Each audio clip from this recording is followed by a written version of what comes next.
स्वागत है बच्चों आपका YouTube चैनल में एक बार फिर से। आज के हमारे इस वीडियो में हम अपने हेलो एल्केन हेलोरीन्स के नेक्स्ट टॉपिक की तरफ चलेंगे। पिछली वीडियो में हमने इंट्रोडक्शन टू हेलो एल्केन्स पढ़ा था। आज हम हेलो एल्केन्स की प्रिपरेशन की बात करेंगे। तो देखिए क्या है हमारे पास प्रिपरेशन हेलो एल्केन्स की। मैं ऊपर हेडिंग डाल देता हूं, प्रिपरेशन ऑफ हेलो एल्केन्स। ठीक है, लास्ट वीडियो में मैंने आपको समझा दिया है कि हेलो एल्केन्स क्या है, उनकी इंट्रोडक्शन, उनकी क्लासिफिकेशन सब मैंने आपको उसमें समझा दिया है।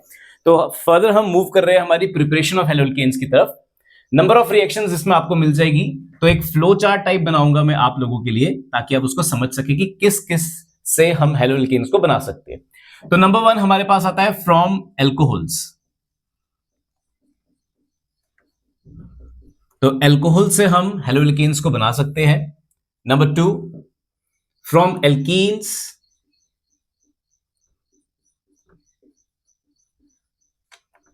एल्कीन से भी बना सकते हैं। नंबर 3 फ्रॉम एल्केन्स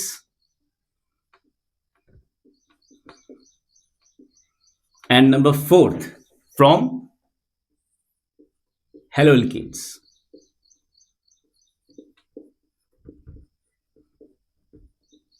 ठीक है, तो हमारे पास 4 मेथड्स रहते हैं to prepare your haloalkanes, जिसमें पहला है फ्रॉम एल्कोहल्स, दूसरा है फ्रॉम एल्कीन्स, तीसरा है फ्रॉम एल्केन्स एंड चौथा है फ्रॉम हेलो एल्केन्स। तो हेलो एल्केन से हेलो एल्केन प्रिपेयर किए जा रहे हैं। कैसे करते हैं, क्या रहता है इसमें फंडा, हम थोड़ी देर में समझते हैं। आते हैं हम अपने एल्कोहल की तरफ। तो हम from alcohol using number 1 using HX hydrogen halides को यूज करके हम हमारे हेलो एल्केन्स प्रिपेयर कर सकते हैं। हाइड्रोजन हैलाइड्स में हमारे पास HCl, HBr, HI ये सब यूज किए जाएंगे for the preparation of haloalkanes. Number 2 आता है हमारे पास यूजिंग PX3 एंड PX5। तो यहां पर हम फॉस्फोरस ट्राइहैलाइड्स एंड फॉस्फोरस पेंटाहैलाइड्स को यूज करके भी हेलो एल्केन बना सकते हैं फ्रॉम एल्कोहल्स। एंड नंबर 3 हमारे पास रहेगा using thionyl chloride, which is SOCl2। तो थायोनिल क्लोराइड को भी यूज करके हम एल्कोहल में प्रिपेयर कर सकते हैं हमारा हेलो एल्केन। ठीक है, नंबर 2 पे आ जाए तो हमारे पास है फ्रॉम एल्कीन्स। एल्कीन्स में बच्चा जी आपको पता होना चाहिए एल्कीन्स है क्या। एल्कीन्स आपके double bond containing organic compounds रहते हैं। हेलो डबल बॉन्ड कंटेनिंग हमारी हाइड्रोकार्बन की चेन रहती है। तो डबल बॉन्ड कंटेनिंग हमारे जो मॉलिक्यूल्स है ऑर्गेनिक केमिस्ट्री के, इनमें हमारे पास चलती है एडिशन रिएक्शंस। एडिशन रिएक्शंस, ठीक है। 11th में हमें अच्छे से डिटेल से बताया जाता है कि एडिशन रिएक्शन में आपकी क्या क्या रिएक्शंस रहती है। उनमें से जो यहां यूज होने वाली है वो हम बात कर लेंगे। एक है हमारा मार्कोवनिकोव्स रूल,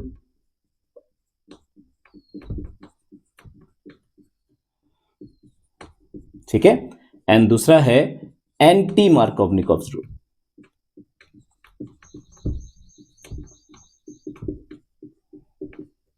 ठीक है, एंटी मार्कोवनिकोव रूल को हम खराश लॉ या खराश रूल से भी जानते हैं।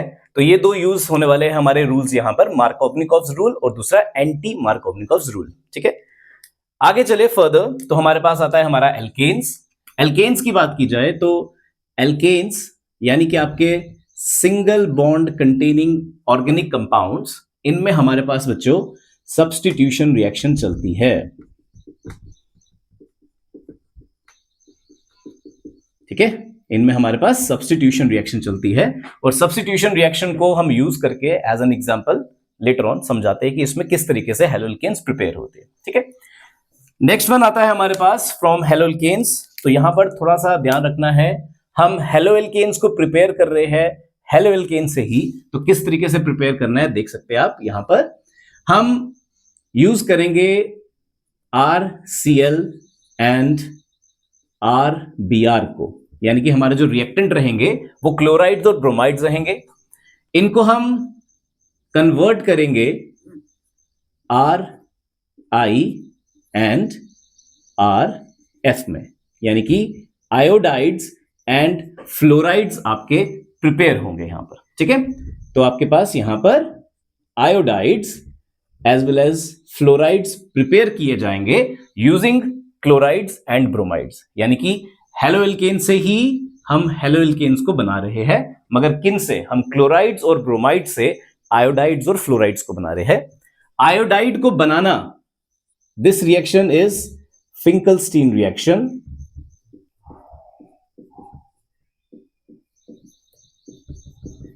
एंड फ्लोराइड को बनाना इज अ स्वार्ट्ज रिएक्शन। ठीक है, तो ये आपकी नेम रिएक्शंस है। नेम रिएक्शंस का बहुत अच्छे से ध्यान रखना है आपको, क्योंकि ये डायरेक्टली आपके पेपर्स में पूछी जाती है, डायरेक्टली आपके एग्जाम्स में पूछ ली जाती है आपसे। तो इसलिए नेम रिएक्शंस का बहुत खास ध्यान रखना है। यहां पर हम हेलोएल्केन से हेलोएल्केन प्रिपेयर कर रहे हैं, क्लोराइड और ब्रोमाइड से आयोडाइड्स और फ्लोराइड्स प्रिपेयर कर रहे हैं। आयोडाइड्स को प्रिपेयर करने के लिए फिंकलस्टीन रिएक्शन है, फ्लोराइड्स को प्रिपेयर करने के लिए आपके पास स्वार्ट्ज रिएक्शन है। तो ये पूरा का पूरा आपका फ्लो चार्ट रहेगा, जिसमें आप देख सकते हैं नंबर ऑफ रिएक्शंस रहने वाली है आपके लिए, जिससे हम आपके हेलोएल्केन्स को प्रिपेयर कर सकते हैं। इस फ्लो चार्ट को हमेशा कोशिश कीजिएगा कि याद करके रख लें अपने पास, क्योंकि फ्लो चार्ट को याद करने से एक रफ आइडिया आपके दिमाग में बैठ जाता है कि कौन सी रिएक्शंस इन्वॉल्व है आपके इस प्रोसेस के अंदर for the preparation of the haloalkanes. ठीक है बच्चों, अब आगे चले फर्दर। तो हमारे पास यहां पर हम हमारी पहली कैटेगरी को पकड़ के चलेंगे, that is preparation of haloalkanes from alcohols. ठीक है, फ्रॉम एल्कोहल्स, बाकी हम लेटर ऑन करते हैं। सबसे पहले इसी को पकड़ेंगे, फ्रॉम एल्कोहल्स। तो इसके लिए मेरे को थोड़ा रब करना पड़ेगा आपका बोर्ड। फ्लो चार्ट का ध्यान रखना है बच्चों, प्लीज फ्लो चार्ट अच्छे से दिमाग में रखेंगे, जिससे आपको आगे जाके बहुत हेल्प रहेगी। ठीक है जी, तो इसको रब करते हुए आगे चलते हैं, देखते हैं क्या क्या पढ़ना है हमने फर्दर। अब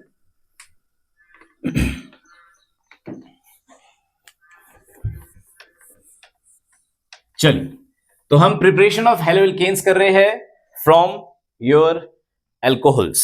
तो मैं हेडिंग डाल देता हूं, preparation of haloalkanes from alcohols,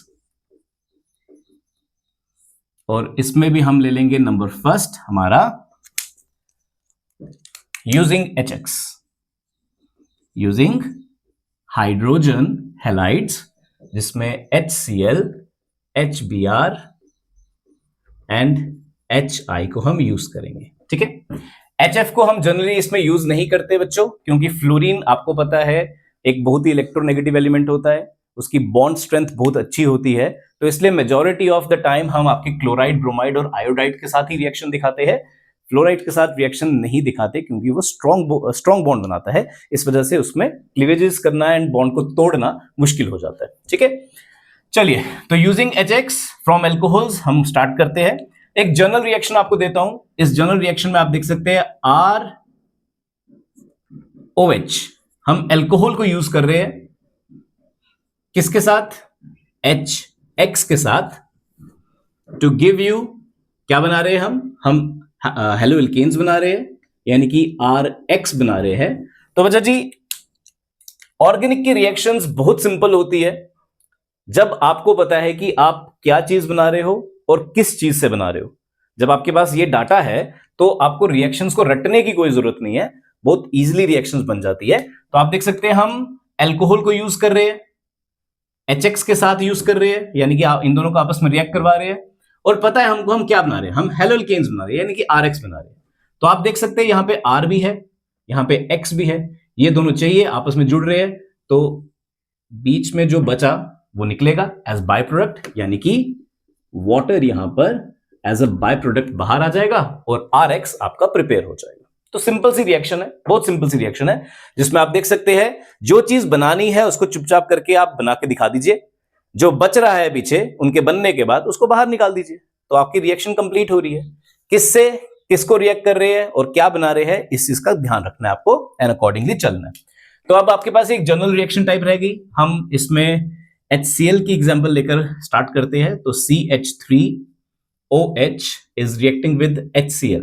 this alcohol कौन है? ये मिथनॉल है आपका। मिथनॉल रिएक्ट कर रहा है HCl के साथ to give you in the presence of zinc chloride to give you RCl यानी कि CH3Cl विथ H2O बाहर, पानी जो है वो बाहर निकाला जाएगा एज अ बाय प्रोडक्ट, और जो मेन प्रोडक्ट है वो है आपका CH3Cl, मिथाइल क्लोराइड।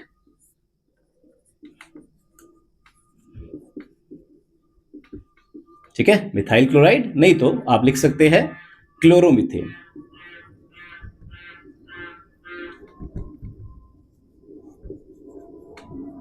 ठीक है जी, दोनों में से कोई भी नाम लिख सकते हैं, मैंने आपको बता दिया, इनको एल्काइल हैलाइड्स भी कहा जाता है, हेलोएल्केन्स भी कहा जाता है।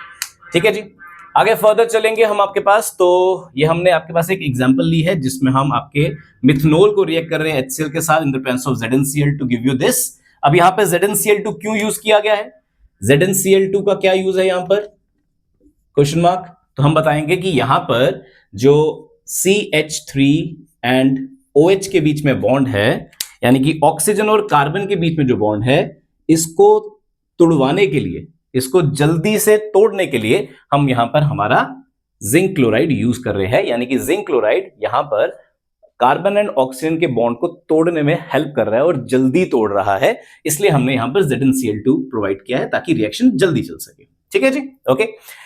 नेक्स्ट आता है हमारे पास, हम बात करें हमारे ब्रोमाइड्स एंड आयोडाइड्स की।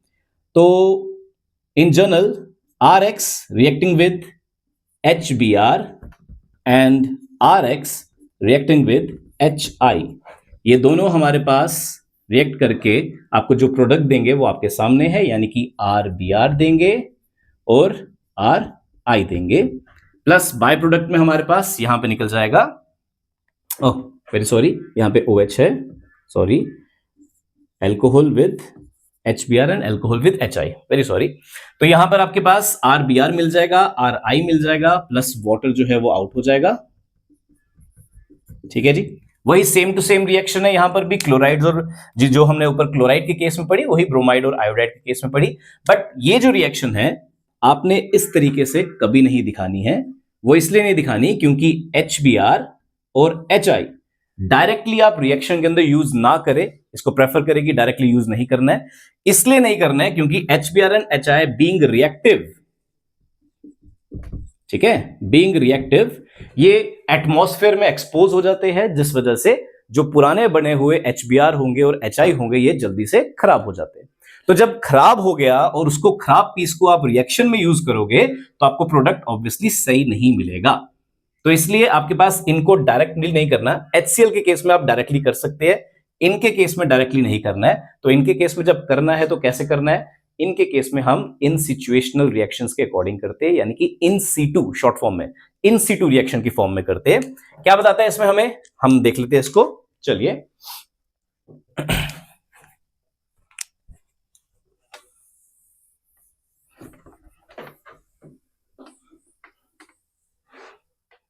चलिए, तो अगर आप रिएक्शन करवाना चाहते हैं या आपसे पूछी जाती है इसकी, तो आप क्या करेंगे, आप एक अल्कोहल लेके चलेंगे जो भी आपको गिवन है या आपसे पूछा गया है।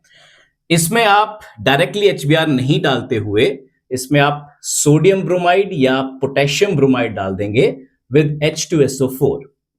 ठीक है, तो ऐसा करने से क्या होगा, सबसे पहले इन दोनों में रिएक्शन कराई जाएगी NaBr और H2SO4 में, और रिएक्शन जो चलेगी वो कुछ ऐसी चलेगी, Na हमारा उठकर जाएगा यहां और H हमारा उठकर आएगा यहां, यानी कि दोनों में जब रिएक्शन चलेगी तो रिएक्शन के दौरान हमारे पास क्या बनेगा, H आ रहा है यहां तो बन जाएगा HBr, और Na जा रहा है वहां और बन जाएगा NaHSO4। ठीक है, तो रिएक्शन के दौरान ही हम यहां पर आप देख सकते हैं HBr को बना रहे हैं, तो रिएक्शन के दौरान बन रहा है, रिएक्शन के दौरान HBr को बना रहे हैं, यानी कि अब यह खराब नहीं है, और रिएक्शन के अंदर ही हम इसको यूज भी कर लेंगे, और यूज करने पर हमारी जो रिएक्शन मिलेगी हमें वो क्या मिलेगी, CH3Br प्लस H2O बाहर, प्लस एक एडिशनल बाय प्रोडक्ट मिल जाएगा NaHSO4। ठीक है, तो ये जो हमारी रिएक्शन है it is known as an in situ reaction. In situ reactions आपकी वो रिएक्शंस होती है जिनमें रिएक्टेंट को डायरेक्टली ना यूज करते हुए डायरेक्टली ना यूज करते हुए with in the reaction he prepare किया जाता है और with in the reaction he use कर लिया जाता है। और ये क्यों किया जाता है मैंने आपको बताया, क्योंकि रिएक्टेंट्स आपके रिएक्टिव नेचर के होने की वजह से जो पहले के बना के रखे हुए होंगे वो जनरली खराब हो चुके होंगे। तो खराब चीज को अगर आप डालोगे रिएक्शन के अंदर तो वो प्रोडक्ट नहीं देने वाली आपको। इसलिए इन सीटू रिएक्शंस है, रिएक्शन के अंदर ही बनाइए और रिएक्शन के अंदर ही यूज कर दीजिए। ठीक है जी। तो ये है हमारे पास यूजिंग HX, जिसमें हमने पहले हमारे HBr को प्रिपेयर किया इन सीटू रिएक्शन के दौरान। अब हम प्रिपेयर करेंगे हमारे HI को। ठीक है, तो देखिए HI के लिए भी हम इन सीटू रिएक्शन ही चलाने वाले हैं। तो उसके लिए क्या रहेगा, देखिए CH3OH एल्कोहल लीजिए। एल्कोहल में डायरेक्टली HI नहीं डालना है, इसमें पोटेशियम या सोडियम आयोडाइड डालेंगे। चलिए इस बार पोटेशियम आयोडाइड डाल देते हैं, मगर H2SO4 की जगह हम H3PO4 फॉस्फोरिक एसिड लेकर चलेंगे। फॉस्फोरिक एसिड लेकर क्यों चलना है लेटर ऑन बताता हूं आपको, जस्ट रिएक्शन खत्म करते ही। तो यहां पर क्या हो रहा है बच्चों, यहां पर हमारे पास वापस सेम प्रोसेस चलेगा। ये दोनों आपस में रिएक्ट करेंगे। आपस में रिएक्ट करने पर आपके पास H यहां आ रहा है, तो हमारे पास HI हमको मिल रहा है, यही चाहिए था हमको। और K वहां जा रहा है, जिससे हमें KH2PO4 मिल जाएगा। ठीक है, तो फर्दर आगे वही प्रोसीजर है हमारा। H2O निकलेगा यहां से और आयोडीन जाकर बैठेगा CH3 के साथ, जिससे हमारा प्रोडक्ट मिल गया CH3I प्लस वाटर निकल रहा है बच्चों, H2O प्लस एक एडिशनल बाय प्रोडक्ट आ गया KH2PO4।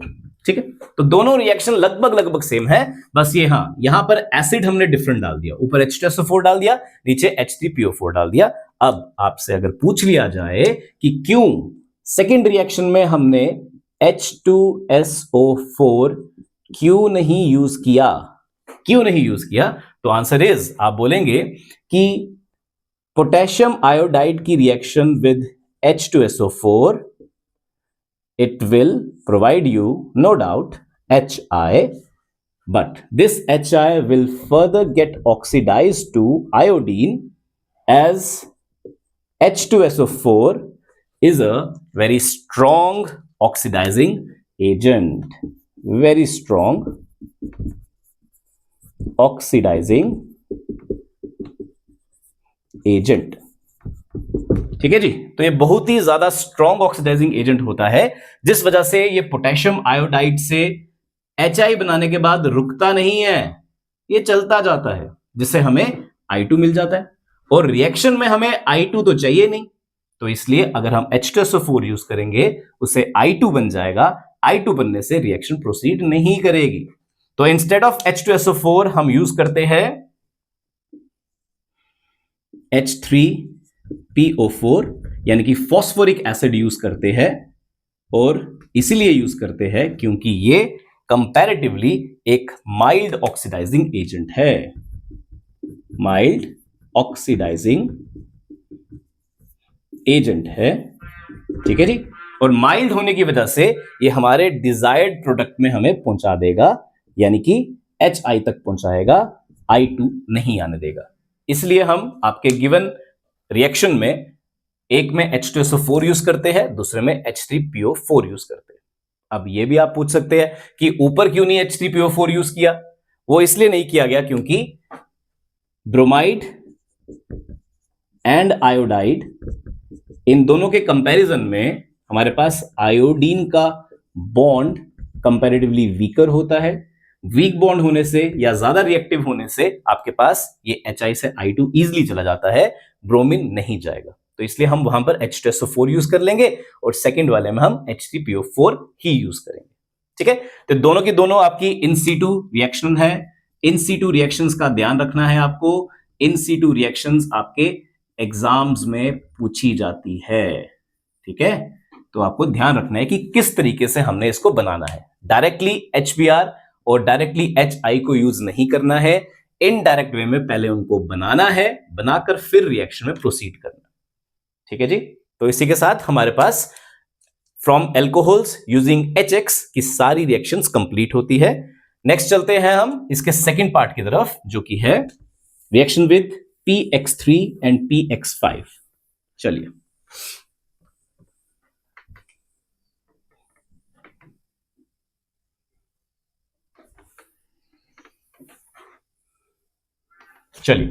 तो नंबर 2 है हमारे पास from alcohols, number second using PX3 and PX5। ठीक है, तो इन जनरल रिएक्शन आपको बता देता हूं क्या है यहां पर। तो हम यहां पर हमारे पास एल्कोहल को लेकर चल रहे हैं, एल्कोहल की रिएक्शन करा रहे हैं विद PX3, राइट। तो रिएक्शन के दौरान हमारे पास, हमको पता है हम क्या बना रहे हैं, हमें मिलेगा RX के साथ साथ हमें यहां पर मिलता है H3PO3। ठीक है, तो यहां पर हमें मिलता है H3PO3। तो रिएक्शन को बैलेंस कर लेंगे, उसके लिए हमारे पास यहां पर 3 लगाएंगे एंड यहां पर 3 लगाएंगे, और हम देख सकते हैं कि हमारी रिएक्शन पूरी की पूरी बैलेंस्ड हो जाएगी। यस, पूरी की पूरी बैलेंस हो रही है। ठीक है, तो फ्रॉम PX3 हमारे पास एल्कोहल को PX3 से रिएक्ट कराएंगे तो RX और H3PO3 मिलता है, जिसमें से आप, it is clear that main product तो मिलना ही मिलना है RX, उसके साथ साथ हमें एडिशनल प्रोडक्ट क्या मिल रहा है उसका ध्यान रखना है बस। तो यहां पर H3PO3 मिलता है। ठीक है, नंबर 2 है हमारे पास विद PX5, तो ROH की रिएक्शन विद PX5 अगर कराई जाए तो मेन प्रोडक्ट तो अगेन मिलना ही मिलना है, विच इज RX। इसके साथ साथ RX का छोटा y हमें मिलता है, विच इज HX, एंड उसी के साथ साथ हमें एक और चीज मिलती है, विच इज POX3। ठीक है, ओके। तो ये हमारे पास प्रोडक्ट्स रहेंगे फॉर PX5, जिसमें से मेन प्रोडक्ट तो RX मिलना ही मिलना है, उसके साथ मिलेगा HX के साथ मिलता है यहां पे POX3। तो याद करने के लिए आप इस तरीके से देख सकते हैं कि PX3 के साथ हमें 2 प्रोडक्ट्स मिल रहे हैं और 5 वाले के साथ हमें 3 प्रोडक्ट्स मिल रहे हैं। ठीक है, जिसमें से मेन प्रोडक्ट है RX, वो तो आपको पता ही है, एंड उसके अलावा जो बाय प्रोडक्ट्स है, थोड़ी सी रिटर्न प्रैक्टिस आपको करनी है। रिटर्न प्रैक्टिस करते ही ये आपको क्लियर हो जाएंगे कि किससे क्या मिल रहा है हमें। ठीक है, ओके। अब यहां पर भी इन सिटू रिएक्शन है बच्चों, ओके, क्योंकि यहां पर भी हम X लेके चल रहे हैं हैलोजन को जब हम क्लोरीन की जगह ब्रोमीन और आयोडीन लेके चलेंगे तो इन सिटू रिएक्शन यहां भी चलेगी। ठीक है, अब इन सिटू के लिए यहां पर क्या करना है, आओ देख लेते हैं। ROH यानी कि एल्कोहल को हम रिएक्ट करा के बनाना चाहते हैं हमारे पास ब्रोमाइड्स या आयोडाइड्स, तो उसके लिए लेंगे हम बच्चा जी हमारे पास रेड फॉस्फोरस विद Br2। ठीक है, ब्रोमाइड के लिए हम Br2 और रेड फॉस्फोरस लेंगे। अब अकॉर्डिंगली आपको क्या चाहिए, आपके क्वेश्चन में क्या पूछा गया है उसका प्रोडक्ट बना लीजिए, यानी कि इनकी रिएक्शन से हमें मिल जाएगा हमारा PBr3 और PBr5, जो भी आपको चाहिए। तो PX3 और PX5 में PBr3 और PBr5 मिल जाएगा हमें, एंड अकॉर्डिंगली जो भी आपको चीज चाहिए उसका प्रोडक्ट बना देंगे आगे आप। ROH रिएक्टिंग विद PBr3, तो आपको मिलेगा RBr विद H3PO3, एंड दूसरे केस में आपको क्या मिल जाएगा, RBr with HBr with POBr3। तो आप देख सकते हैं इन सिचुएशनल रिएक्शन में हम आपके पास डायरेक्टली PBr3 या PBr3 या PBr5 हम डायरेक्टली नहीं डालेंगे। इसको बनाने के लिए हम red phosphorus with excess of Br2 ले लेंगे। क्वेश्चन के अकॉर्डिंग जो भी चीज आपसे पूछी गई है आप उसको प्रिपेयर कीजिए। आप PBr3 भी प्रिपेयर कर सकते हैं, आप PBr5 भी प्रिपेयर कर सकते हैं, एंड अकॉर्डिंगली उसी का प्रोडक्ट देंगे। जैसे 3 वाले के केस में क्या प्रोडक्ट बनता है, H3PO3, यहां पर भी देखो यही बना था। अगर आप PBr5 लेके चल रहे हैं तो यहां पर RBr, HBr और POBr3 मिलने वाला है, यहां पर भी यही मिला था, RX, HX, POX3, X की जगह ब्रोमीन लगा दिया क्योंकि हम ब्रोमीन से रिलेटेड रिएक्शन की बात कर रहे हैं। ठीक है, आयोडीन के लिए भी सेम कंसेप्ट है बच्चों, ROH लेंगे रेड फॉस्फोरस के साथ एक्सेस ऑफ I2 यानी कि आयोडीन ले लेंगे और रिएक्शन के दौरान आपको जो चाहिए आप उसको बना के रख लेंगे अपने पास, ठीक है जी। और अकॉर्डिंगली आपका प्रोडक्ट भी आप उस तरीके से बना लेंगे, that will be Ri plus H3PO3 या फिर Ri plus Hi plus POI3, ठीक है। तो आप देख सकते हैं प्रोडक्ट्स आपके सेम हैं, चाहे क्लोरीन से कीजिए, चाहे ब्रोमीन से कीजिए, चाहे आयोडीन से कीजिए, मगर ब्रोमीन और आयोडीन के केस में इन सीटू रिएक्शंस आ जाती है।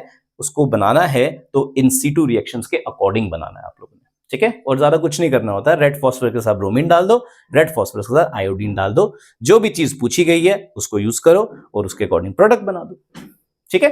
तो इसी के साथ हमारा नेक्स्ट वाला भी पार्ट खत्म होता है, यानी कि यूजिंग PX3 एंड PX5।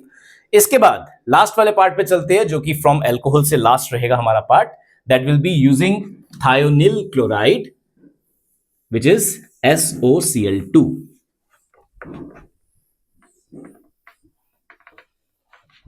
चलिए, तो प्रिपरेशन ऑफ हेलोल्केन्स में फ्रॉम एल्कोहल से लास्ट पार्ट करते हुए, which is third one, using SOCl2 यानी कि थायोनिल क्लोराइड।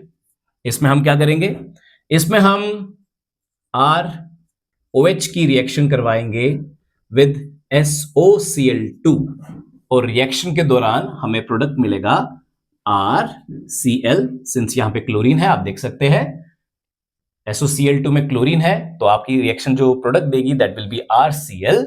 RCl के साथ साथ हमारे पास यहां पर बाय प्रोडक्ट में मिलेगा SO2 in the form of gas and HCl in the form of gas, ठीक है। तो यहां पर RX RCl की फॉर्म में आपको मिल रहा है, SO2 गैशियस प्रोडक्ट मिल रहा है और HCl भी गैशियस प्रोडक्ट मिल रहा है। तो preparation of RCl using thionyl chloride SOCl2 is considered as a best reaction or considered as a good route, ठीक है, good route for the preparation of RCl, because in this case the byproducts are in gaseous state and they leave the product behind and हमें कुछ extra filtration करने की यहां पर कोई भी जरूरत नहीं पड़ती है। इसलिए रिएक्शन विद SOCl2 बाकी रिएक्शन से ज्यादा प्रेफर की जाती है, अच्छा रूट मानी जाती है for the preparation of RCl, ठीक है। तो इसी के साथ हमारे पास हमारा preparation of haloalkanes from alcohols खत्म होता है। नेक्स्ट टॉपिक के लिए हम नेक्स्ट वीडियो पे मिलते हैं आपसे, तब तक के लिए धन्यवाद। और साथ ही साथ आप प्लीज एक अच्छा रिवीजन दीजिएगा इन सब चीजों से रिलेटेड। धन्यवाद।